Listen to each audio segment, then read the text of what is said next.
오늘 함께 나눌 하나님의 말씀은 요한복음 4장 27절에서 42절까지입니다. 진실한 만남에는 변화가 뒤따르기 마련입니다. 인간과 인간 간의 만남이 그렇습니다. 특히 예수님과의 만남에는 반드시 변화가 동반됩니다. 절대 구세주인 예수님은 만남을 통해서 우리 영혼을 일깨우시고 잘못된 삶의 방향을 올바르게 인도해 주십니다. 오늘 본문에 나타난 기사는 예수님과의 인격적인 만남을 체험한 자가 과연 어떠한 변화를 보이게 되는지를 잘 드러내주고 있습니다.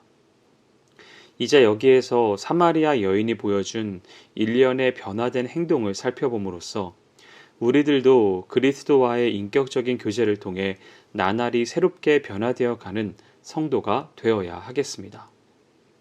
그렇다면 우리는 사마리아 여인의 모습을 보면서 어떤 부분을 생각해 볼 수 있을까요?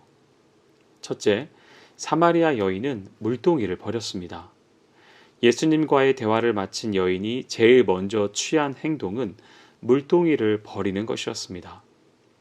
얼마 전까지만 해도 그녀는 물동이를 들고 육신의 갈증을 채우기 위해 안달하는 처지에 있었습니다.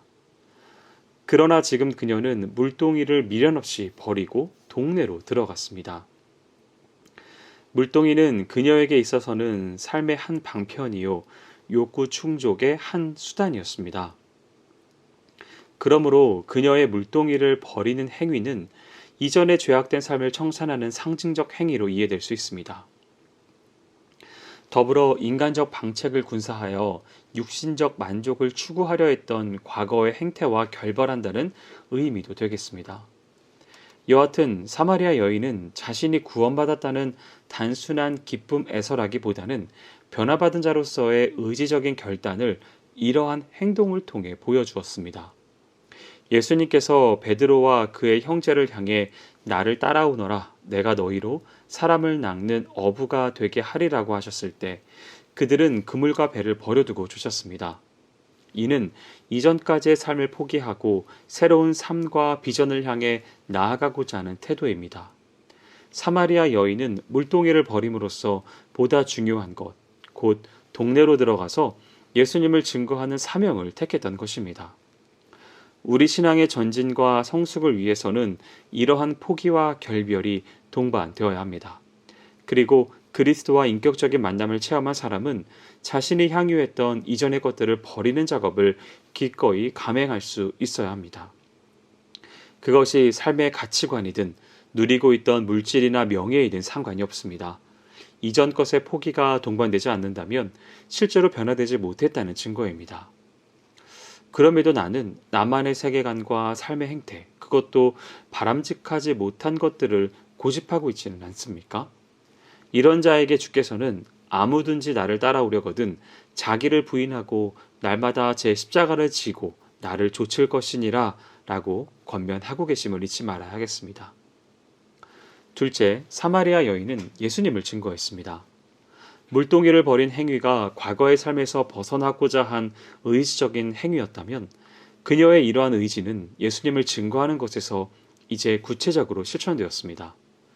그녀는 곧장 10여리나 되는 동네로 들어가 자신이 체험한 사건을 동네 사람들에게 전파하였습니다. 이 같은 행위는 그녀가 받은 은혜에 비추어 볼 때 당연한 것으로 여겨집니다. 왜냐하면 그녀 이외에도 많은 사람들이 변화를 받고 예수님을 증거했기 때문입니다.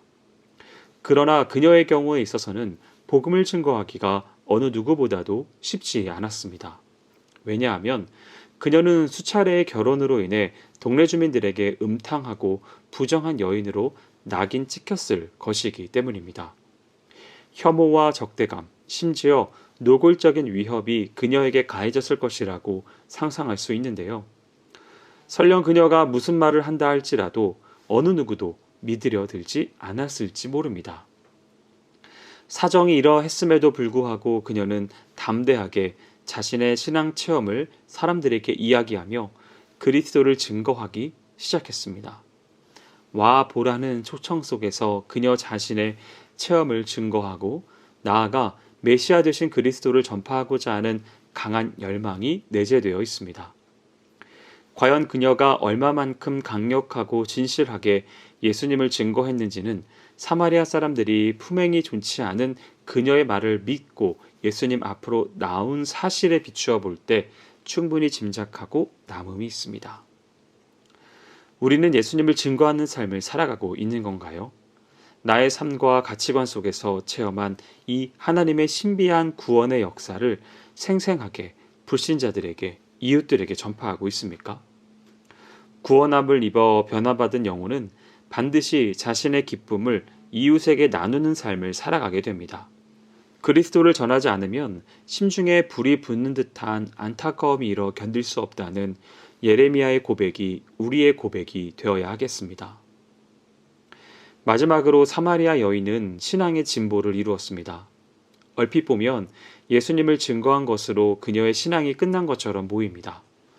그러나 본 장을 처음부터 자세히 관찰해 보면 그녀의 신앙이 처음부터 점진적으로 성숙해 감을 발견할 수 있습니다.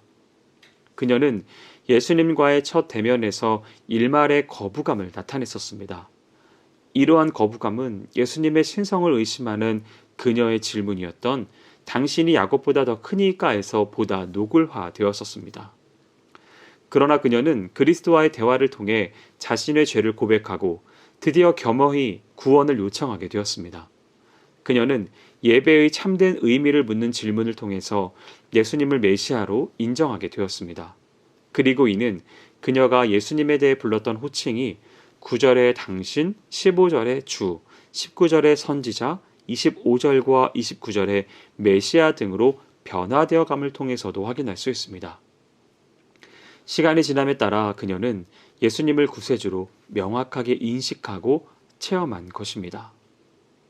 사랑하는 성도 여러분, 성도의 신앙은 이와 같아야 하는 것입니다. 사도 바울은 성도의 신앙 연령을 아이, 청년, 아비 등 세 부류로 구분하면서 우리들로 하여금 신앙의 진보와 성숙에 이르도록 당부하고 있습니다. 성경은 그리스도의 도의 초보를 버리고 그리스도의 장성한 분량에 충만한 데까지 자라가라고 권면하고 있습니다. 그러나 실제 우리 주변에서는 오랜 신앙 경륜을 내세우면서도 말씀에 대한 지식과 진리의 도를 실천함에 있어서는 어린아이와 같은 수준에 머무르고 있는 사람이 있습니다. 우리가 해야 할 것은 배우고 확신한 일에 거할 뿐이라는 진리를 새기고 살아가는 우리가 되어야 하겠습니다. 바라기는 오늘 말씀을 대하는 모든 분들은 사마리아 여인이 그리스도를 만나 새롭게 변화된 것처럼 각자의 삶에서 역사하시는 주님으로 인해 새로운 삶이 펼쳐지는 귀한 인생이 되시기를 주님의 이름으로 축원드립니다. 기도하겠습니다.